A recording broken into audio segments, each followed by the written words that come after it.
हमने जो सीखा बचपन से लेकर आज तक हमारा चरित्र, हमारा जीवन ठीक वैसा ही है। तो हम सत्संग में बैठ करके थोड़ा विचार करें, 29 नियमों पे जाएं। माता बहनों के लिए गुरु भगवान ने सामान्य 2 नियम बताए, 30 दिन सूतक, 5 दिन ऋतु व्रत, उनका पालन करें माताएं बहनें। और जितने भी युवा बुजुर्ग आदमी यहाँ पर बैठे हैं, माताएं भी, सबके लिए। बाकी तो सामान्य 29 नियम कोई बड़ी चीज, कोई बड़ो भारो बांध भी महाराज, वो तो बहुत दूर वेड़ो की है ही कौन। समय होण और सांझे सोवण पोखा जागण जे मद रही बात थीरो। मन को स्थिर रखो, समय से सो जाओ और समय से उठ जाओ। उठ करके सुबह हवन करो, नहा धो करके शुद्ध पवित्र होकर के हवन करो। उसके बाद में जो भी दान वगैरह कुछ कर सकते हो वो करो, और उसके बाद में घर का काम करो और बुराइयों को काम करो। लोभ मोह से दूर रहो। दूध, पानी वाणी इंद्री दूध, इतना लीजिए छाण, गुरु दया क्षमा धरी। गुरु, ये सब क्या है? सामान्य चीज है। पानी छाण उपयोग आसन कर या वाणी बड़ी आपा बोला, शब्द समारे बोलिए शब्द के हाथ न पाओ, एक शब्द औषध करे एक शब्द के घाव। मनुष्य की पहचान कैसे होती है? रूप से। रूप से जो सुंदर बढ़िया क्रीम पाउडर लगा एकदम एक्यूरेट और बेटे वो फूट रो नहीं, वो दिखने में तो फूट रो है, लेकिन अपने गुण से। हमारे अंदर गुण क्या है? वो गुण कैसे पता चलता है? वाणी से। जब हम बोलते हैं, जैसा सीखा जैसा सुना वही तो हम बोलेंगे। कोई कहते हैं, कोई एक दूसरे को उल्टा सीधा बोल दिया, लड़ने झगड़ने पर। ऐसा नहीं, लड़ो झगड़ो मत एक दूसरे को। मैं आपको गाली दे रहा हूँ तो मेरे जैसे संस्कार है, मैं वैसा ही तो बोलूंगा। अच्छा कहाँ से बोलूंगा? आपको कोई गाली दे रहा है तो वो सामने वाले को ये विचार करो कि उसके संस्कार ऐसे हैं, भाई वो वैसे बोलेगा। और हम उसके सामने बोलने लगे तो हमारे भी संस्कार मान लो ऐसे ही है। तो जे कोई आवे हो करता आप जे हुई पानी, जे कोई क्रोध वगैरह ज्यादा हो जाए तो आपने एक बार थोड़ो, क्योंकि देखा आप भाई भाई आपस में लड़े झगड़े थाने तक जहर एक दूसरे ने, लेकिन अंतिम में बांगो निर्णय के निकले। वे थाने लड़ झगड़े फूट आवे एक दूसरे पर दोहरा रहे कई दिन, फिर 5 भेड़ा और बांध फूटा भेड़ा, भाई भाई राजी को करा। तो वो राजी वो तो पहला ही हो, बस लड़नों की जरूरी है। फिर थाने तक जेल वाला बांध पुलिस वाला टोपी देने की जरूरी। तो प्रेम हो बढ़िया आपस में मिल रण मिल रेणु। गुरु भगवान आपने सुंदर राह बताई, 29 नियमा पर चालन वो आपने राह बताई। और आप इन मार्ग पर चलने की कोशिश करो और इस सत्संग से कुछ अच्छी बात सीख करके जाओ, तो इस सत्संग सुनने का महत्व है। और ये तो सत्य है कि एक दिन हम सबको इस शरीर को छोड़ करके त्याग करके जाना पड़ेगा। ये हम प्रत्यक्ष उदाहरण देख रहे हैं। ये सबके साथ होना, ये कोई नई घटना नहीं है। आज कई सालों से इस संसार को, इसको मृत्यु लोक कहा, इसको मरघट कहा, इसको शमशान घाट का, जिसको हम अपना घर मानते हैं।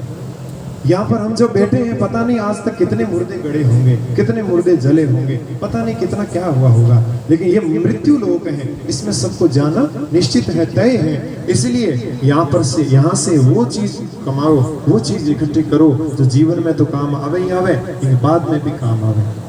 बाद में जीवन वे नहीं वे बात तो बाद की विचार है, लेकिन जीवन में अच्छा कर्म करना सीखो। जो आपने जिया ने जुक्ति और मुआ ने मुक्ति, गुरु भगवान आपने सरल मार्ग बताया। एक कोई छोटी सी कहानी याद आ गई। एक राज्य का सिस्टम था, उनका अपना तरीका था राज्य चलाने का। वो हर साल राजा को चेंज कर दिया करते थे। हर साल नित्य नए राजा वहां पर बिठा देते थे, नए राजा बना देते थे। तो उनका दूसरा जब नया राजा बनता था तब पहले राजा को शहर के एक पार बड़ी नदी, जैसे गंगा जी जैसी बड़ी नदी, और उसके दूसरी पार पूरा जंगल, जंगली जानवरों के अलावा कुछ भी खाने पीने को। और इस नदी के इस साइड में ये जो बड़ी नगरी जिनके राजा हर साल बदला जाता था। तो जब दूसरा राजा बनाया जाता था, पहले राजा को वहां पर सारे सब कुछ छीन लिया जाता था और एक कंबल दे दी जाती थी ओढ़ने के लिए, और नदी के उस पार छोड़ के आ जाते थे। ऐसा राज्य का सिस्टम था। तो ऐसे चलता रहा, कई युगों से चल रहा है, कई पीढ़ियां निकल गई, लेकिन कोई समझदार व्यक्ति आया, एक उसने विचार किया कि यहाँ पर तो हमें 1 साल के लिए राजा बनाना है। हमें ये देखना चाहिए कि नदी के पार हम जाएंगे तो वहां पर हमें, अब जब तक हम राजा हैं तब तक हम वहां की क्या व्यवस्था कर सकते हैं।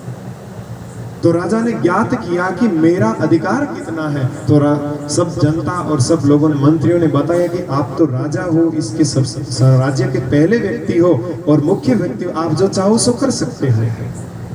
तो राजा ने वही किया जो उसे करना चाहिए। उसने उस नदी पर पुल बना करके दूसरी पार भी सुंदर महल बना दिया, जैसा यहाँ था उससे भी बहुत कई गुना ज्यादा।